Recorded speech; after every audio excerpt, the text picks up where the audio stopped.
Desa Gampang merupakan salah satu desa yang terkenal dengan sektor pembuatan gerabah.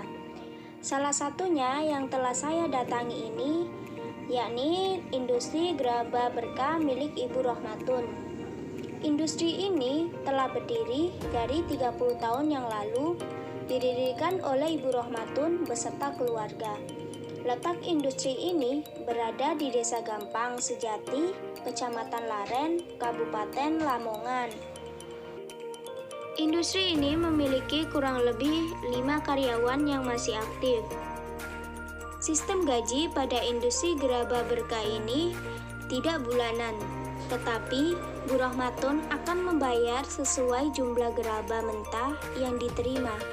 Biasanya dengan harga Rp1.000 setiap bijinya. Dalam proses pembuatan gerabah akan dibuat di rumah masing-masing karyawan ataupun di tempat industri, yang mana semua karyawan yang ada di sini adalah tetangga dari Ibu Rohmatun sendiri. Dalam penyetoran gerabah tersebut dalam kondisi masih setengah jadi, baru melalui proses penjemuran. Kemudian Bu Rohmatun sendiri yang akan membakarnya. Dalam proses pembakaran dilakukan 1 minggu sekali dan lama pembakaran adalah 2-4 hari, tergantung panas matahari yang ada. Jika hujan tidak turun, maka proses penjemuran juga cepat, pun mempengaruhi proses pembakarannya juga. Harga dari gerabah-gerabah ini mulai dari Rp2.000 hingga Rp25.000, tergantung ukuran dan jenis produk apa. Penghasilan dari industri gerabah berkah ini kurang lebih 5 juta bahkan lebih setiap bulannya. Dan pandemi tidak mempengaruhi baik dalam produksi ataupun proses pemasarannya. Dijual sampai ke Surabaya, Kalimantan, hingga ke Malaysia. Dalam proses pemasaran, Ibu Rohmatun sudah tidak mengambil alihnya. Beliau hanya menjualkan kepada para pengepul. Barang yang paling laku atau barang yang favorit di sini adalah cobek. Biasanya pengepul tersebut dihargai Rp2.000 hingga Rp2.500 oleh Ibu Rohmatun. Dan mereka mengambil ratusan hingga ribuan setiap minggunya. Kemudian mari kita analisis dengan menggunakan 4 tools, yakni social mapping, food basket, diagram Venn, dan matrix scoring. Yang pertama adalah social mapping. Social mapping digunakan untuk melihat pola interaksi antara pemilik, karyawan, dan lingkungan sekitar. Dalam industri gerabah ini, pemilik mempunyai banyak relasi dengan berbagai pihak. Pertama dengan lingkungan, khususnya dengan tetangga, di mana mereka saling memberikan kontribusi. Dengan adanya industri ini memberikan lapangan pekerjaan terhadap lingkungan sekitar. Relasi kedua dengan para penjual gerabah keliling, penjual gerabah di pasar, dan para pengepul. Pengepul itu berasal dari Surabaya yang kemudian dikirim ke luar pulau seperti Kalimantan, bahkan hingga sampai Malaysia. Hubungan relasi yang terjadi dari beberapa pihak adalah saling menguntungkan. Yang kedua adalah food basket. Food basket bertujuan untuk melihat lebih detail mengenai pola konsumsi industri, baik bagi operasional industri maupun bagi karyawan, seperti alat-alat produksi, bahan baku produksi, bahan bakar, serta gaji. Yang pertama adalah alat-alat yang digunakan dalam produksi. Ada meja putar, kemudian ada kawat, benang, pisau untuk ukir, kain, ember atau gentong, kereta dorong untuk mengangkut tanah, alat bakar, dan lain sebagainya. Kemudian tanah liat yang digunakan adalah tanah liat yang bersih dari kerikil dan pasir. Tanah liat ini tuh biasanya diambil dari sawah.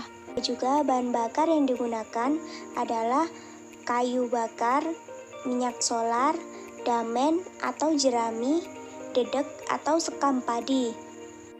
Pun tidak lupa sinar matahari yang berperan penting dalam pembuatan gerabah ini. Dan yang terakhir adalah gaji. Kemudian yang nomor 3 adalah diagram Venn. Diagram Venn dibuat untuk melihat permasalahan-permasalahan yang terjadi di dalam industri.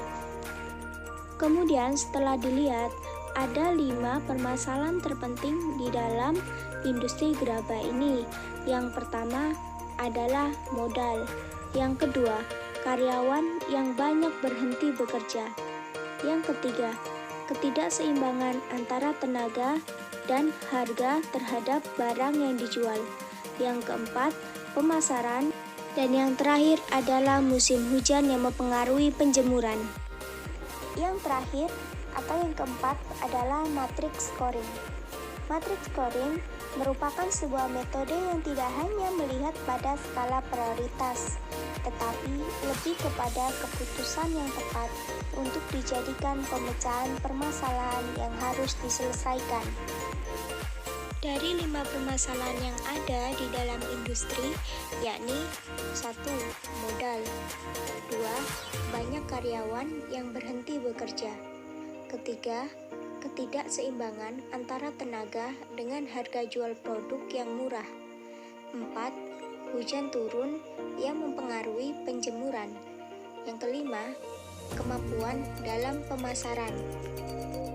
Kemudian, dari beberapa permasalahan tersebut, jika diberikan skor, maka modal mempunyai skor 9, banyak karyawan yang berhenti memiliki skor 8, ketidakseimbangan antara tenaga dengan harga jual memiliki skor 8, hujan turun mempengaruhi penjemuran mempunyai skor 7, dan kemampuan dalam pemasaran memiliki skor 6.